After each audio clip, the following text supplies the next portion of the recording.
إذا متابعينا الكرام، حسب ما تدعيه الأبواق الإعلامية ديال مرتزقات البوليزاريو، فإنه اليوم المغرب قد منع عشرات ما يسمون بالصحراويين بين قوسين طبيعة الحال من دخول تراب المملكة المغربية.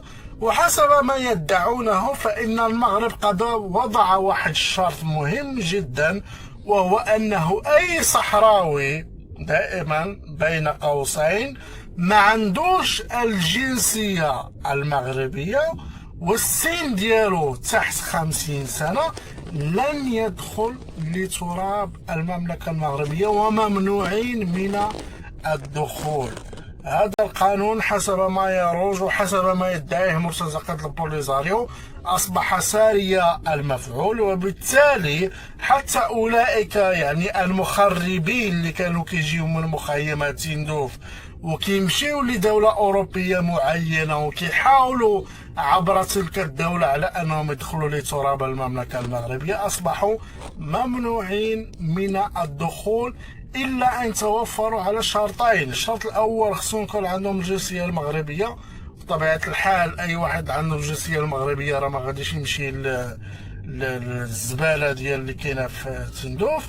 ثاني شيء يكون تحت أو فوق 50 سنة. 50 سنة يعني اللي عنده السن ديالو تحت 50 سنة ما غاديش يدخل للمغرب وممنوع من الدخول لتراب المملكة المغربية. بطبيعة الحال هذا الشيء حسب الادعاء ديال الأبواق الإعلامية ديال مرتزقات البوليزاريو، ولكن أجي نشوفوا التفسير ديال هذه المسألة هذه إن كانت صحيحة.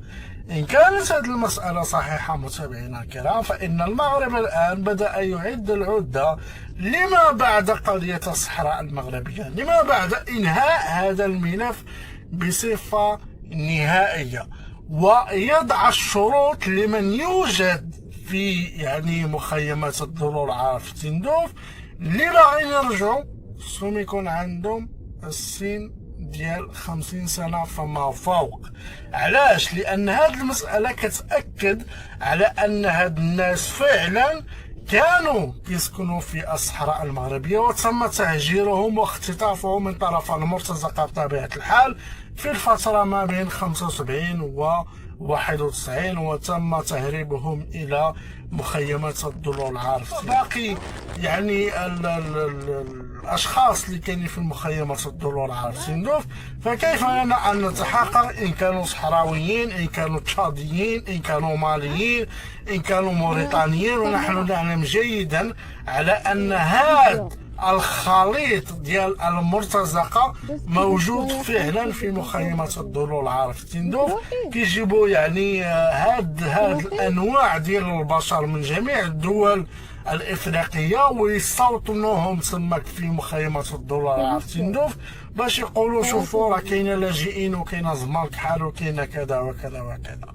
فان كانت هذه المساله صحيحه فان المغرب الان يعد العده لما بعد قضيه الصحراء المغربيه ويغلق الطريق نهائيا امام من يدعي على انه صحراوي ويريد الدخول الى المملكه المغربيه. فالان وضع هذه الشروط اللي هي اولا تكون عندك الجنسيه المغربيه، ثانيا تكون فوق 50 سنه. بطبيعه الحال هذا كيشد هذه المساله كتشد الطريق ايضا من يريد الدخول الى المغرب والقيام بمسائل تخريبيه او انه يريد القيام بعمليات ارهابيه وما الى ذلك. بطبيعه الحال نحن نعلم جيدا علاقه مرتزقات البوليزاريو مع الجماعات الارهابيه وما إلى ذلك. متابعينا الكرام، سوف نتابع هذه المسألة وننتظر إن كان هناك تأكيد لهذا الخبر. وبطبيعة الحال نجدد الذكر على أن هذه المسألة حاليا جاءت من الأبواق الإعلامية ديال مرتزقات البوليزاريو. نحن فقط قمنا بتحليل هذه المسألة هذه فيما يخص قضيتنا الوطنية. متابعينا الكرام، أراكم في فيديو قادم، والسلام عليكم ورحمة الله تعالى وبركاته.